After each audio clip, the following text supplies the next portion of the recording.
د بلخ ولایت مقام د دفتر رئیس مولوي سلطان محمد سیدی په شمال کې د سره صلیب نړیوالې کمیټې د بشري مرستو د ویش په موخه د بلخ ولایت مرکزی زندان ته ولاړ او د زندانیانو د ژوند شرایط یې هم وارزول. د بلخ د محبس رئیس حافظ عبدالرحمن همت وویل چې له نیکه مرغه په شمال کې د سره صلیب نړیوالې کمیټې دا ځل هم د پام وړ مرستې کړي دي. هغه دا هم په ډاګه کړه چې په دغو مرستو کې جورابې، کمپلې او نور اړین توکي شامل دي.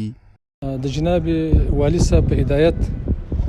او د زندانونو چارو د سمون ادارې په همغږۍ باندې او د صلیب سرخ په همکارۍ باندې د بلخ ولایت و زندان ته تقریبا 1450 دانې کمپلان